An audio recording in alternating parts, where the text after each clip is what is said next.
又嚟到 MARIA 英文讀書會，今日同你哋分享 Harry Potter and the Philosopher's Stone by J.K. Rowling 嘅大結局 Chapter 17 The Man with Two Faces. Let's begin.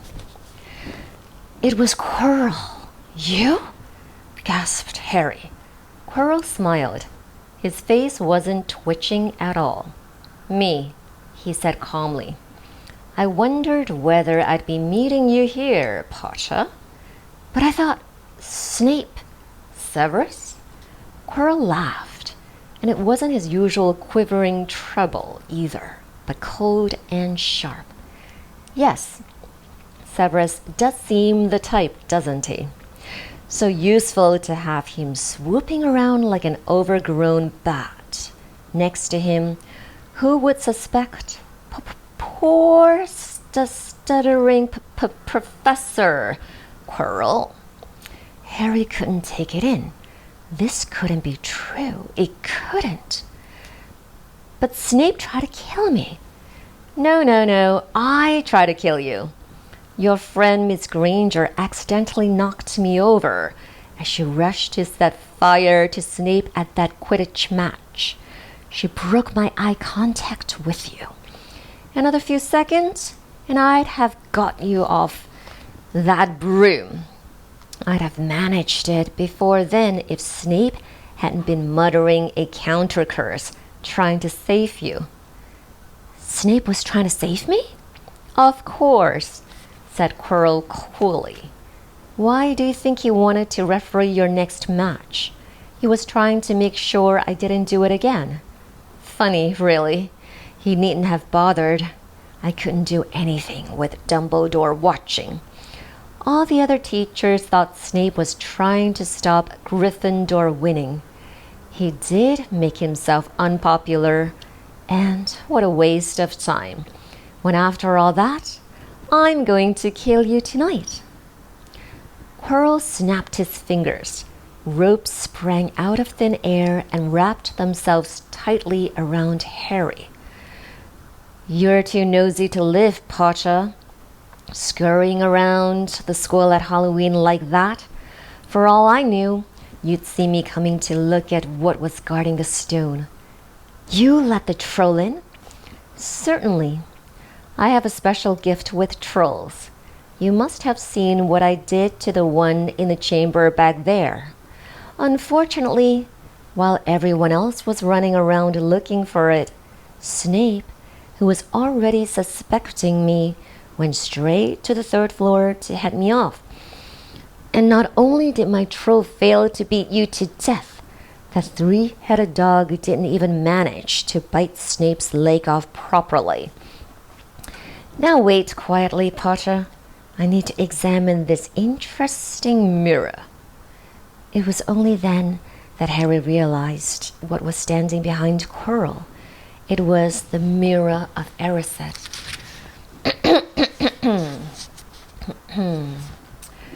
This mirror is the key to finding the stone, Quirrell murmured, tapping his way around the frame. Trust Dumbledore to come up with something like this. But he's in London. I'll be far away by the time he gets back. All Harry could think of doing was to keep Quirrell talking and stop him concentrating on the mirror. I saw you and Snape in the forest, he blurted out. Yes, said Quirrell idly, walking around the mirror to look at the back. He was on to me by that time, trying to find out how far I'd got. He suspected me all along, tried to frighten me, as though he could, when I had Lord Voldemort on my side. Quirrell came back out from behind the mirror and stared hungrily into it. I see the stone. I'm presenting it to my master. But where is it? Harry struggled against the ropes binding him, but they didn't give. He had to keep Quirrell from giving his whole attention to the mirror. But Snape always seemed to hate me so much. Oh, he does, said Quirrell casually, heavens, yes. He was at Hogwarts with your father, didn't you know? They loathed each other, but he never wanted you dead. But I heard you a few days ago sobbing. I thought Snape was threatening you. For the first time, a spasm of fear flitted across Quirrell's face. Sometimes, he said, I find it hard to follow my master's instructions. He's a great wizard, and I'm weak. You mean he was there in the classroom with you? Harry gasped. He is with me wherever I go, said Quirrell quietly. I met him when I traveled around the world. A foolish young man I was then, full of ridiculous ideas about good and evil.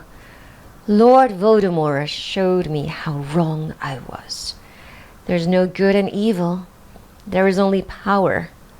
And those too weak to seek it. Since then, I've served him faithfully, although I have let him down many times. He has had to be very hard on me. Quirrell shivered suddenly. He does not forgive mistakes easily. When I failed to steal a stone from Gringotts, he was most displeased. He punished me, decided he would have to keep a closer watch on me. Quirrell's voice tailed away. Harry was remembering his trip to Diagon Alley. How could he have been so stupid? He'd seen Quirrell there that very day, shaken hands with him in a leaky cauldron. Quirrell cursed under his breath. I don't understand. Is the stone inside the mirror? Should I break it? Harry's mind was racing. What I want more than anything else in the world at the moment, he thought, is to find the stone before Quirrell does. So if I look in the mirror, I should see myself finding it, which means I'll see where it's hidden. But how can I look without Quirrell realizing what I'm up to? He tried to edge to the left, to get in front of the glass without Quirrell noticing, but the ropes around his ankles were too tight. He tripped and fell over.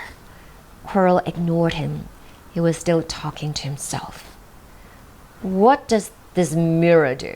How does it work? Help me, master.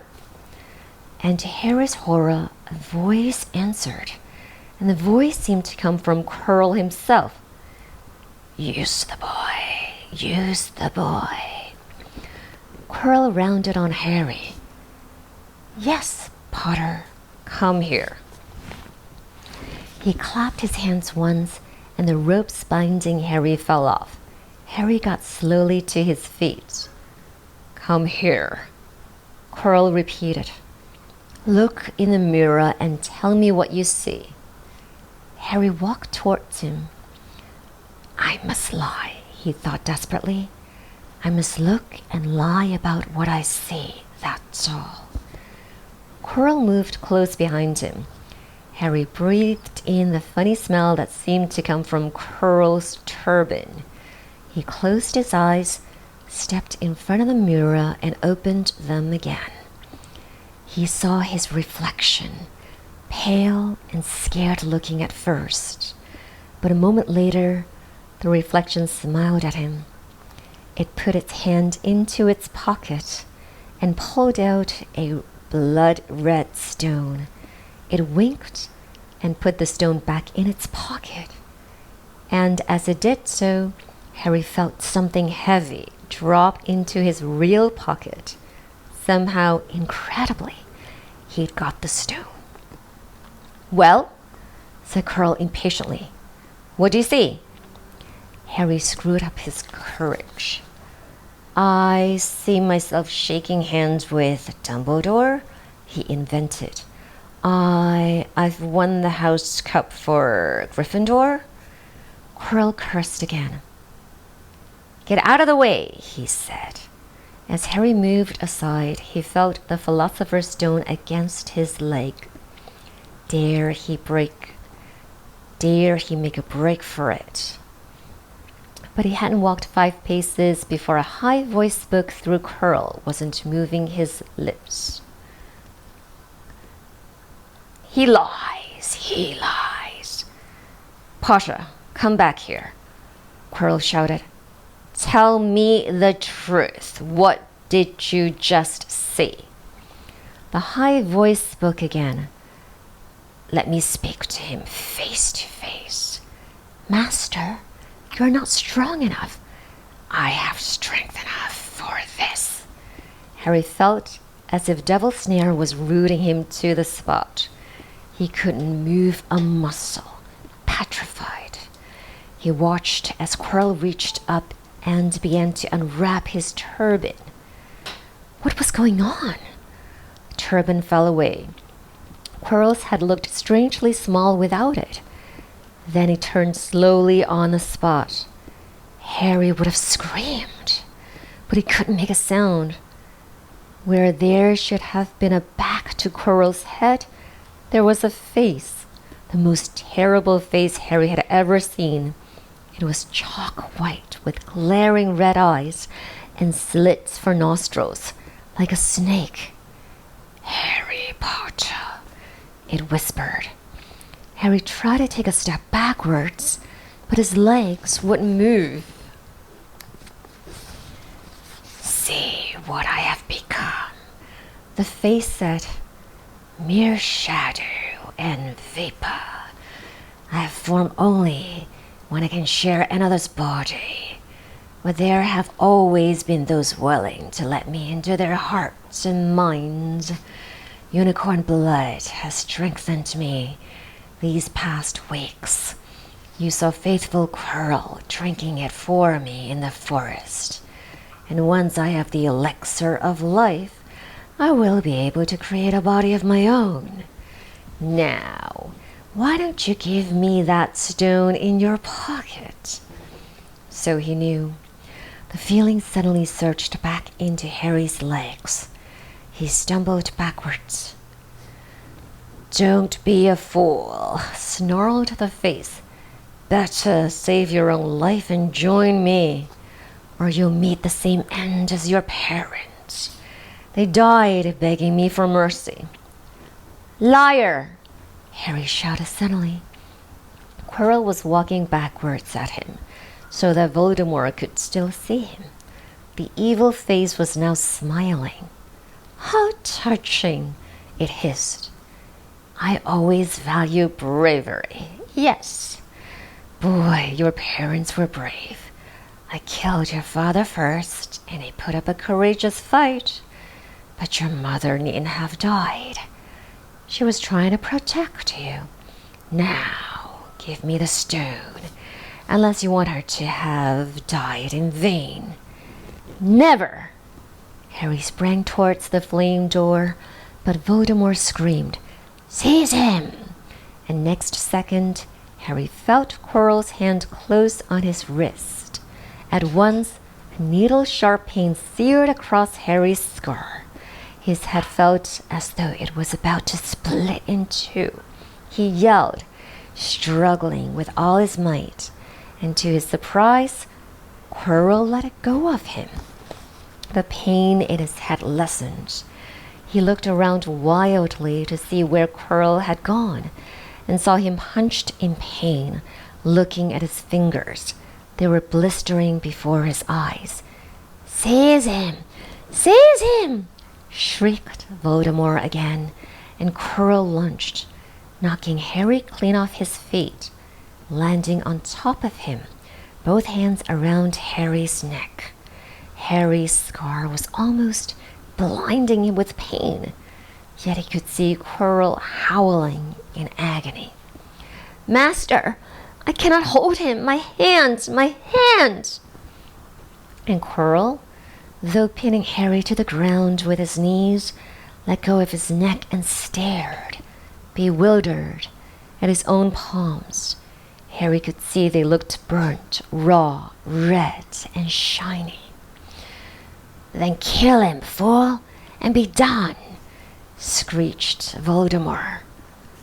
Quirrell raised his hand to perform a deadly curse, but Harry, by instinct, reached up and grabbed Quirrell's face. Ah! Quirrell rolled off him, his face blistering too. And then Harry knew.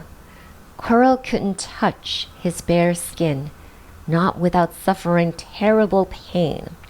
His only chance was to keep hold of Quirrell, keep him in enough pain to stop him doing a curse. Harry jumped to his feet, caught Quirrell by the arm, and hung on as tight as he could. Quirrell screamed and tried to throw Harry off. The pain in Harry's head was building. He couldn't see. He could only hear Quirrell's terrible shrieks and Voldemort's yells of "Kill him! Kill him!" and other voices, maybe in Harry's own head, crying, "Harry! Harry!" He felt Quirrell's arm wrenched from his grasp, knew all was lost, and fell into blackness. Down, down, down. Something gold was glinting just above him. The snitch. He tried to catch it, but his arms were too heavy. He blinked. It wasn't the snitch at all. It was a pair of glasses. How strange. He blinked again. The smiling face of Albus Dumbledore swam into view above him. "Good afternoon, Harry," said Dumbledore. Harry stared at him. Then he remembered. "Sir? The stone? It was Quirrell. He's got the stone, sir. Quick!" "Calm yourself, dear boy. You are a little behind the times," said Dumbledore. "Quirrell does not have the stone." "Then who does, sir? Harry, please relax, or Madame Pomfrey will have me thrown out." Harry swallowed and looked around him. He realized he must be in the hospital wing. He was lying in a bed with white linen sheets, and next to him was a table piled high with what looked like half the sweet shop. "Tokens from your friends and admirers," said Dumbledore, beaming. "What happened down in the dungeons between you and Professor Quirrell is a complete secret. So naturally, the whole school knows. I believe your friends, Misters Fred and George Weasley, were responsible for trying to send you a lavatory seat. No doubt they thought it would amuse you.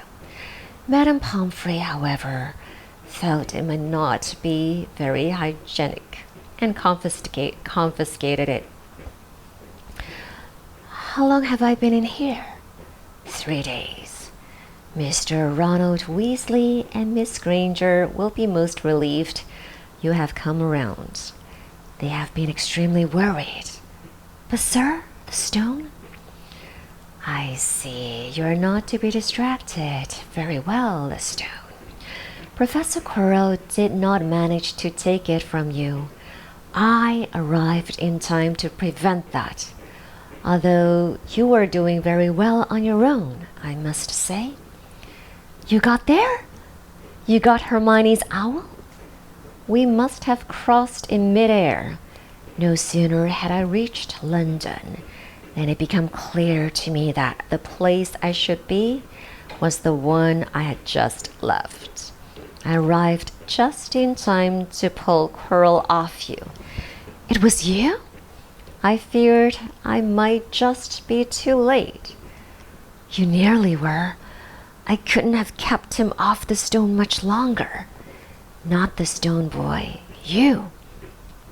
The effort involved nearly killed you. For one terrible moment there, I was afraid it had. As for the stone, it has been destroyed." "Destroyed?" said Harry blankly. "But your friend Nicholas Flamel." "Oh, you know about Nicholas?" said Dumbledore, sounding quite delighted. "You did do the thing properly, didn't you?" "Well, Nicholas and I have had a little chat and agreed it's all for the best. But that means he and his wife will die, won't they? They have enough elixir stored to set their affairs in order, and then, yes, they will die. Dumbledore smiled at the look of amazement on Harry's face. To one as young as you, I'm sure it seems incredible. But to Nicholas and Perenelle, it really is like going to bed after a very, very long day. After all, to the well-organized mind, death is but the next great adventure. You know, the stone was really not such a wonderful thing. As much money in life as you could want, the two things most human beings would choose above all. The trouble is, humans do have a knack of choosing precisely those things which are worst for them. Harry lay there, lost for words. Dumbledore hummed a little and smiled at the ceiling. "Sir," said Harry, "I've been thinking, sir, even if the stone's gone, you know who? Call him Voldemort, Harry. Always use the proper name for things. Fear of a name increases fear of the thing itself." "Yes, sir. Well, Voldemort's going to try other ways of coming back, isn't he? I mean, he hasn't gone, has he?" "No, Harry, he has not. He's still out there somewhere, perhaps looking for another body to share. Not being truly alive, he cannot be killed. He left Quirrell to die. He shows just as little mercy to his followers as his enemies. Nevertheless, Harry, while you may only have delayed his return to power, it will merely take someone else who is prepared to fight what seems a losing battle next time. And if he's delayed again and again, why, he may never return to power." Harry nodded, but stopped quickly, because it made his head hurt. Then he said, "Sir, there are some other things I'd like to know. If you can tell me, things I want to know the truth about." "The truth?" Dumbledore sighed. "It is a beautiful and terrible thing, and should therefore be treated with great caution. However, I shall answer your questions, unless I have a very good reason not to. In which case, I beg you'll forgive me. I shall not, of course, lie." "Well, Voldemort said that he only killed my mother because she tried to stop him killing me. But why would he want to kill me in the first place?" Dumbledore sighed very deeply this time. "Alas, the first thing you ask me, I cannot tell you. Not today, not now. You will know one day. Put it from your mind for now. Harry, when you're older, I know you hate to hear this. When you're ready, you will know." And Harry knew it would be no good to argue. "But why couldn't Quirrell touch me?" "Your mother died to save you. If there's one thing Voldemort cannot understand, it is love. He didn't realize that love, as powerful as your mother's for you, leaves its own mark. Not a scar, no visible sign. To have been loved so deeply, even though the person who loved us is gone, will give us some protection forever. It is in your very skin. Quirrell, full of hatred, greed, and ambition, sharing his soul with Voldemort, could not touch you for this reason. It was agony to touch a person marked by something so good." Dumbledore now became very interested in a bird out on the windowsill, which gave Harry time to dry his eyes on the sheet. When he had found his voice again, Harry said, "And the invisibility cloak? Do you know who sent it to me?" "Ah, your father happened to leave it in my possession, and I thought you might like it." Dumbledore's eyes twinkled. "Useful things. Your father used it mainly for sneaking off to the kitchens to steal food when he was here." "And there's something else." "Fire away." "Quirrell said Snape, Professor Snape, Harry. Yes, him. Quirrell said he hates me because he hated my father. Is that true?" "Well, they did rather detest each other, not unlike yourself and Mr. Malfoy. And then your father did something Snape could never forgive." "What?" "He saved his life." "What?" "Yes," said Dumbledore dreamily. "Funny the way people's minds work, isn't it? Professor Snape couldn't bear being on your father's debt. I do believe he worked so hard to protect you this year because he felt that would make him and your father quit. Then he could go back to hating your father's memory in peace." Harry tried to understand this, but it made his head pound, so he stopped. "And sir, there's one more thing." "Just the one?" "How did I get the stone out of the mirror?" "Ah, now, I'm glad you asked me that. It was one of my more brilliant ideas. And between you and me, that's saying something. You see, only one who wanted to find the stone, find it, but not use it, would be able to get it. Otherwise, they just see themselves making gold or drinking elixir of life. My brain surprises even me sometimes. Now, enough questions. I suggest you make a start on these sweets." "Ah, Bertie bought every flavor beans. I was unfortunate enough in my youth to come across a vomit-flavored one. And since then, I'm afraid I've rather lost my liking for them. But I think I'll be safe with a nice toffee, don't you?" He smiled and popped the golden brown bean into his mouth. Then he choked and said, "Alas, earwax." Madame Pomfrey, the matron, was a nice woman, but very strict. "Just 5 minutes," Harry pleaded. "Absolutely not." "You let Professor Dumbledore in?" "Well, of course. That was the headmaster, quite different." "You need rest." "I'm resting. Look, lying down and everything." "Oh, go on, Madame Pomfrey." "Oh, very well," she said, "but 5 minutes only." And she let Ron and Hermione in.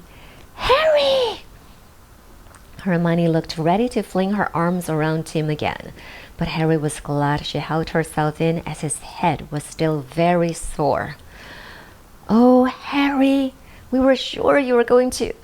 "Dumbledore was so worried." "The whole school is talking about it," said Ron. "What really happened?" It was one of those rare occasions when the true story is even more strange and exciting than the wild rumors. Harry told them everything. Quirrell, the mirror, the stone, and Voldemort. Ron and Hermione were a very good audience. They gasped in all the right places, and when Harry told them what was under Quirrell's turban, Hermione screamed out loud. "So the stone's gone?" said Ron finally. "Flamel's just going to die?" "That's what I said, but Dumbledore thinks that..." What was it? "To the well-organized mind, death is but the next great adventure." "I always said he was off his rocker," said Ron, looking quite impressed at how mad his hero was. "So what happened to you two?" said Harry. "Well, I got back all right, said Hermione. I brought round. That took a while, and we were dashing up to the owlery to contact Dumbledore when we met him in the entrance hall. He already knew. He just said, Harry's gone after him, hasn't he? And hurled off to the 3rd floor. Do you think he meant you to do it? Said Ron, sending you your father's cloak and everything? Well, Hermione exploded. If he did, I mean to say, that's terrible. You could have been killed. No, it isn't, said Harry thoughtfully. He's a funny man, Dumbledore. I think he sort of wanted to give me a chance. I think he knows more or less everything that goes on here, you know. I reckon he had a pretty good idea we were going to try, and instead of stopping us, he just taught us enough to help. I don't think it was an accident he let me find out how the mirror worked. It's almost like he thought I had the right to face Voldemort if I could. Yeah, Dumbledore's sparking all right, said Ron proudly. Listen, you've got to be up for the end of the year feast tomorrow. The points are all in and Slytherin won, of course. You missed the last Quidditch match. We were steamrollered by Ravenclaw without you. But the food will be good. At that moment, Madame Pomfrey bustled over. You've had nearly 15 minutes now. Out, she said firmly. After a good night's sleep, Harry felt nearly back to normal. I want to go to the feast, he told Madame Pomfrey as she straightened his many sweet boxes. I can, can't I? Professor Dumbledore says you are to be allowed to go, she said sniffily, as though in her opinion Professor Dumbledore didn't realize how risky fists could be. And you have another visitor. Oh, good, said Harry. Who is it? Hagrid sidled through the door as he spoke. As usual, when he was indoors, Hagrid looked too big to be allowed. He sat down next to Harry, took one look at him, and burst into tears. It's all my ruddy fault, he sobbed, his face in his hands. I told the evil kid how to get past Fluffy. I told him. It was the only thing he didn't know, and I told him. He could have died, all for a dragon egg. I'll never drink again.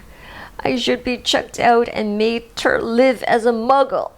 Hagrid, said Harry, shocked to see Hagrid shaking with grief and remorse, great tears leaking down into his beard. Hagrid, he'd have found out somehow. This is Voldemort we're talking about. He'd have found out even if you hadn't told him. Yeah, you could have died, sobbed Hagrid. And don't say the name. Voldemort, Harry bellowed. And Hagrid was so shocked he stopped crying. I've met him and I'm calling him by his name. Please cheer up, Hagrid. We saved the stone. It's gone. He can't use it. Have a chocolate frog. I've got loads. Hagrid wiped his nose on the back of his hand and said, That reminds me, I've got you a present. It's not a stout sandwich, is it? Said Harry anxiously. And at last, Hagrid gave a weak chuckle. Nah, Dumbledore gave me the day off yesterday to fix it. 'Cause he should have sacked me instead. Anyway, got you this. It seemed to be a handsome leather-covered book. Harry opened it curiously. It was full of wizard photographs. Smiling and waving at him from every page were his mother and father. Sent owls after all your parents' old school friends, asking for photos. Knew you didn't have any. You like it? Harry couldn't speak, but Hagrid understood. Harry made his way down to the end of the year feast alone that night. He had been held up by Madame Pomfrey's fussing about, insisting on giving him one last checkup. So the great hall was already full. It was decked out in the Slytherin colors of green and silver to celebrate Slytherin's winning the House Cup for the 7th year in a row. A huge banner showing the Slytherin serpent covered the wall behind the high table. When Harry walked in, there was a sudden hush, and then everybody started talking loudly at once. He slipped into a seat between Ron and Hermione at the Gryffindor table and tried to ignore the fact that people were standing up to look at him. Fortunately, Dumbledore arrived moments later. The babble died away. "Another year gone," Dumbledore said cheerfully, "and I must trouble you with an old man's wheezing waffle before we sink our teeth into our delicious feast. What a year it has been. Hopefully your heads are all a little fuller than they were. You have the whole summer ahead to get them nice and empty before next year starts. Now, as I understand it, the House Cup here needs awarding, and the points stand thus. In 4th place, Gryffindor, with 312 points. In 3rd, Hufflepuff, with 352. Ravenclaw have 426 and Slytherin 472. A storm of cheering and stamping broke out from the Slytherin table. Harry could see Draco Malfoy banging his goblet on the table. It was a sickening sight. "Yes, yes, well done, Slytherin," said Dumbledore. "However, recent events must be taken into account." The room went very still. The Slytherin smiles faded a little. "Ahem," said Dumbledore. "I have a few last-minute points to dish out. Let me see. Yes, first, to Mr. Ronald Weasley." Ron went purple in his face. He looked like a radish with bad sunburn. "For the best played game of chess Hogwarts has seen in many years, I award Gryffindor House 50 points." Gryffindor cheers nearly raised the bewitched ceiling. The stars overhead seemed to quiver. Percy could be heard telling the other prefects, "My brother, you know, my youngest brother, got past McGonagall's giant chess set." At last there was silence again. "Second, to Miss Hermione Granger, for the use of cool logic in the face of fire, I award Gryffindor House 50 points." Hermione buried her face in her arms. Harry strongly suspected she had burst into tears. Gryffindors up and down the table were beside themselves. They were 100 points up. "Third, to Mr. Harry Potter," said Dumbledore.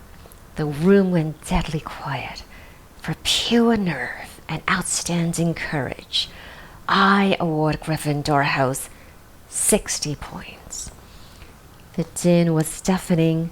Those who could add up while yelling themselves hoarse knew that Gryffindor now had 472 points, exactly the same as Slytherin. They had drawn for the House Cup. And if only Gryffindor had given Harry just one more point. Dumbledore raised his hand. The room gradually fell silent.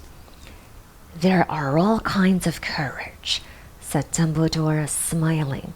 "It takes a great deal of bravery to stand up to our enemies, but just as much to stand up to our friends. I therefore award 10 points to Mr. Neville Longbottom." Someone standing outside the Great Hall might well have thought some sort of explosion had taken place. So loud was the noise that erupted from the Gryffindor table. Harry, Ron, and Hermione stood up to yell and cheer as Neville, white with shock, disappeared under a pile of people hugging him. He had never won so much as a point for Gryffindor before. Harry, still cheering, nudged Ron in the ribs and pointed at Malfoy, who couldn't have looked more stunned and horrified if he just had the body-bind curse put on him. Which means, Dumbledore called over the storm of applause, for even Ravenclaw and Hufflepuff were celebrating the downfall of Slytherin. We need a little change of decoration. He clapped his hands. In an instant, the green hangings became scarlet and the silver became gold. The huge Slytherin serpent vanished, and a towering Gryffindor lion took its place. Snape was shaking Professor McGonagall's hand with a horrible forced smile. He caught Harry's eye, and Harry knew at once that Snape's feelings towards him hadn't changed one jot. This didn't worry Harry. It seemed as though life would be back to normal next year, or as normal as it ever was at Hogwarts. It was the best evening of Harry's life, better than winning at Quidditch or Christmas or knocking out mountain trolls. He would never, ever forget tonight. Harry had almost forgotten that the exam results were still to come. But come they did. To their great surprise, both he and Ron passed with good marks. Hermione, of course, came top of the year. Even Neville scraped through, his good herbology mark making up for his abysmal potions one. They had hoped that Goyle, who was almost as stupid as he was mean, might be thrown out, but he had passed too. It was a shame, but as Ron said, you couldn't have everything in life. And suddenly, their wardrobes were empty. Their trunks were packed. Neville's toad was found lurking in a corner of the toilets. Notes were handed out to all students, warning them not to use magic over the holidays.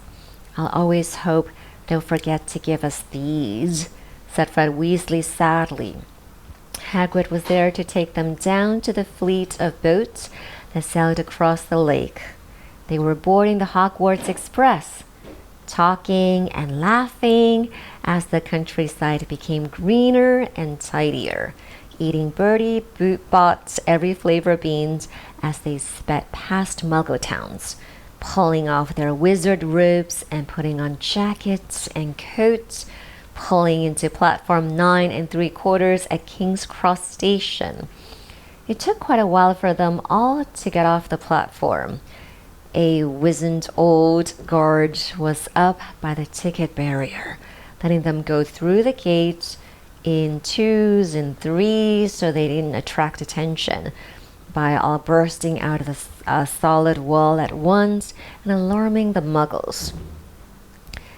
You must come and stay this summer, said Ron. Both of you.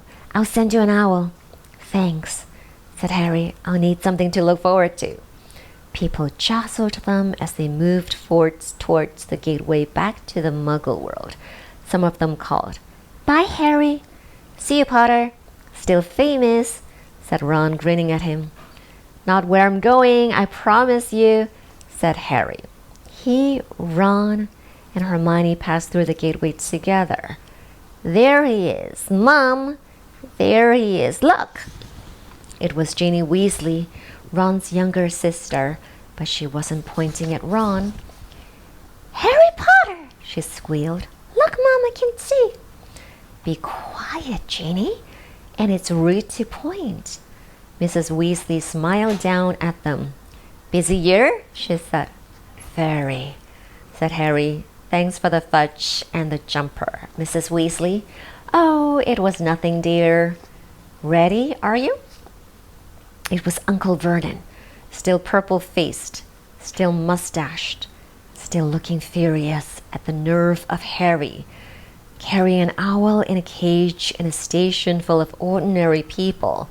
Behind him stood Aunt Petunia and Dudley, looking terrified at the very sight of Harry. You must be Harry's family, said Mrs. Weasley. In our manner of speaking, said Uncle Vernon. Hurry up, boy. We haven't got all day. He walked away. Harry hung back for a last word with Ron and Hermione. See you over the summer then. Hope you have a good holiday, said Hermione, looking uncertainly after Uncle Vernon, shocked that anyone could be so unpleasant. Oh, I will, said Harry, and they were surprised at the grin that was spreading over his face. They don't know we're not allowed to use magic at home. I'm going to have a lot of fun with Dudley this summer. End of chapter 17. That's it for the first series of the Harry Potter book. Hope you enjoyed it. 好啦，時間差唔多，我哋下次再見。